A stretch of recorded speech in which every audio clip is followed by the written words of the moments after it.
Terus dia peluk saya kuat-kuat. Papa jangan mandi malam. Loh kenapa? Kan kamu tahu tadi sore papa pergi, papa belum. Iya tapi jangan mandi malam. Ya kenapa kamu sampai nangis seperti itu? Saudara, saya kaget. Saya nggak mau papa sakit karena mandi malam, kan bisa buat orang sakit. Nanti papa mati. Wih, saya kaget sekali. Bisa bayangkan nggak itu? Kalau dia bisa ngerti, anak itu bisa ngerti apa yang papanya mau. Bangga bukan saudara? Itu luar biasa. Maka itu bukan kegiatan kita, tapi mengerti kehendak Papa dalam hidup ini. Membaringkan, kata berbaring, arti bisa bebas, bisa main-main. Itulah gembala yang baik. Saya lanjutkan. Dan aku akan membiarkan mereka berbaring. Demikianlah firman Yahweh Tuhan. Ayat 16, Yesaya 34 masih.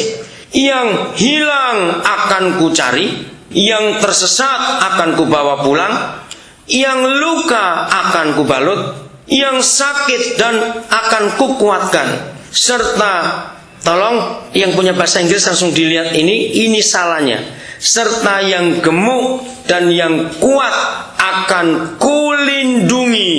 Ada yang bahasa Inggris? Ya, tolong bacakan. Ya, itu yang ini ibu siapa sebelah istri saya? Ada apa bahasa Inggrisnya? Sampai kalimat itu aja. Ya, cukup sampai situ.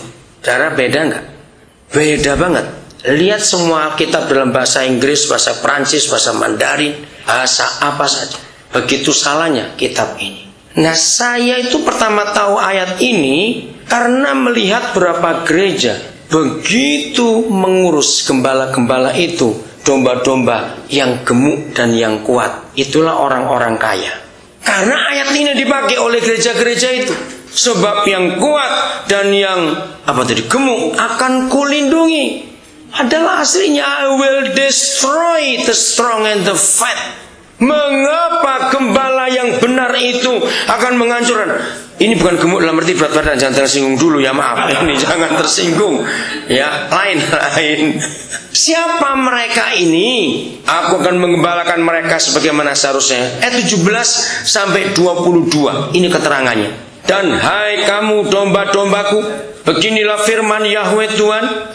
Sungguh aku akan menjadi hakim di antara domba dengan domba, dan di antara domba jantan dengan kambing jantan.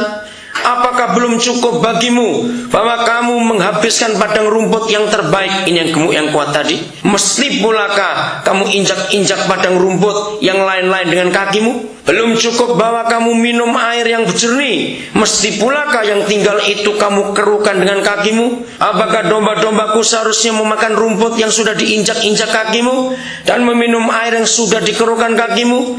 Oleh sebab itu, beginilah firman Yahweh Tuhan terhadap mereka. Dengan sesungguhnya aku sendiri akan menjadi hakim di antara domba yang gemuk dengan domba yang kurus. Oleh karena semua yang lemah kamu desak dengan lambungmu dan bahumu, serta kamu tanduk dengan tandukmu, sehingga kamu menghalau mereka, domba yang kurus, yang sakit, yang lemah tadi itu, sehingga mereka keluar kandang. Ayat 22. Maka aku akan menolong domba-dombaku supaya mereka jangan lagi menjadi mangsa, dan aku akan menjadi hakim di antara domba dengan domba.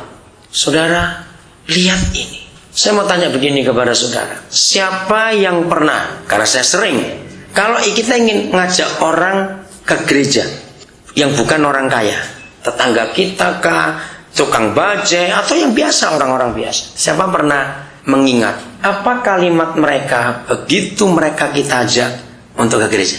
Kalimatnya keluar apa? Kata apa? Ayo, yang lain apa? Ayo ikut ke gereja. Minder, betul. Malu. Ya, tapi ada satu kalimat yang mereka pasti ucapkan. Mereka pernah nggak? Ya, bagi sore nggak pernah ngajak orang nggak sulit ngerti memang. Maaf. Mereka pasti berkata, aduh baju saya. Loh, betul nggak? Merasa nggak layak. Apa artinya kalau mereka berkata, aduh baju saya? Berarti gereja itu tempat orang kaya. Mereka sadar orang miskin nggak ada tempat di gereja. Pernah nggak kita menyadari akan hal ini? Saudara, saya pertama dapat boyon ini saya tuh ngeri. Maaf, jangan tersinggung dulu. Jangan tersinggung. Di semua gereja kalau ada orang kaya, maka orang itu kebanyakannya yang nyetir dan ngatur gereja itu, karena dia merasa uangku paling banyak di sini. Bahkan gembala pun harus diperintah oleh orang ini. Bahkan khotbahnya pun didikte dengan khotbah yang macam-macam.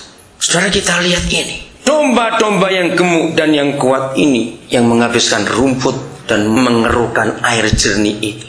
Karena mereka kebanyakan dapat fasilitas utama daripada yang lain. Padahal dimanapun juga, negara sekaya apapun juga, tetap jumlah orang miskin tetap lebih banyak daripada orang kaya. Nah, inilah fokus. Mari kita buka Galatia 2 ayat 10. Ini bicara soal kesaksian Paulus.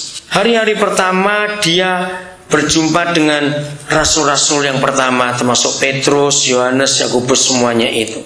Ini yang pertama. Dalam kesaksian itu dia masih menyebut ini. Hanya kami harus tetap mengingat siapa? Orang-orang miskin. Dan memang itulah yang sungguh-sungguh kuusahakan melakukannya. Mengapa Paulus menekankan ini?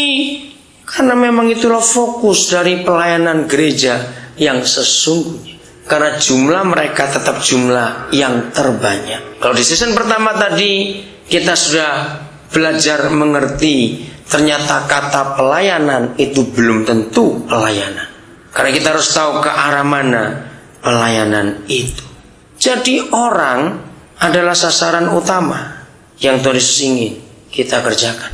Bukan program dan bukan fasilitas, tapi orang. Maka sehebat apapun kegiatan kita dalam kata pelayanan, tapi kalau itu hanya untuk program, hanya untuk kegiatan, hanya untuk aktivitas, tapi belum pernah menyentuh, kita belum melayan. Saya masih ingat, saudara, waktu itu bulan Maret tahun 98. Tanggalnya saya lupa. Tiba-tiba Roh Kudus paksa saya, Daniel, kamu pelajari Matius 4, pencobaan Tuhan Yesus. Nah, saya dengan Papa di surga itu terbuka. Saya bilang, Papa, saya sudah hafal. Saya bilang begitu. Mana lagi saya harus pelajari? Tapi dia paksa. Nah, dia tahu saya ngotot. Maaf, saudara, itu cara saya belajar. Saya hafal betul Matius 4 itu. Sampai kalau berkata titik komanya saya hafal. Karena dia tahu saya ngotot, maka dia beri saya spesifikasi. Kamu baca kalimat terakhir ayat 2, sambung kalimat pertama ayat 3. Nah, ketika dia tunjukkan itu, saya baru sadar. Itu yang saya belum tahu. Lihat saudara-saudara, Matius 4 ayat 2 kalimat terakhir bunyi apa?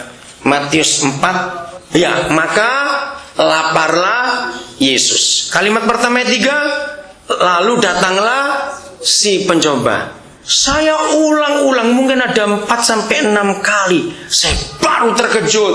Apa yang buat saya terkejut? Matius 4 ayat 2 dan 3. Kalau yang lapar itu Tuhan Yesus, setan datang ngeroyok dia. Apalagi kalau yang lapar itu orang, setan akan keroyokan di situ. Dengan kata lain, di mana ada orang lapar, di situ ada setan. Lalu laparlah Yesus, datanglah si pencoba. Itu Maret 98, saudara. Sejak hari itu saya mulai merubah arah pelayanan. Ayo kita rajin memberi orang makan bagi yang lapar. Jangan pakai tanya-tanya apa-apa. Hari Minggu terakhir September itu tuh, tanggal berapa ya?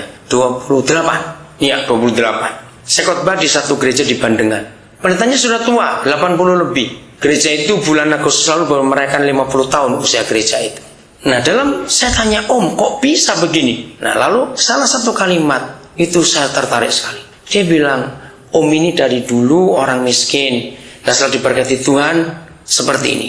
Gerejanya itu luar biasa. Selama kerusuhan dia bilang aman. Kenapa? Karena tukang-tukang parkir itu jemaat Om semua. Jadi waktu mau diserbu mereka yang maju dulu, jangan diganggu. Di daerah Bandengan itu pada. Nah, terus dia punya satu kalimat. Dengarkan ini, Om punya kalimat ini. Apa itu Om? Saya tanya. Lebih baik tetap memberi walaupun pernah ditipu, daripada takut memberi karena pernah ditipu. Setuju nggak kalau kalimat itu? Om, dapat kalimat dari mana itu? Ya karena banyak orang mau memberi alasan, wah aku pernah ditipu. Coba ingat kalimat itu. Lebih baik tetap memberi walaupun pernah ditipu, daripada takut memberi karena pernah ditipu. Betul nggak, saudara? Maka itu gerejanya dilindungi. Waktu kerusuhan itu aman, karena mereka jemaatnya adalah orang-orang itu. Mereka urusan anak tukang parkir juga.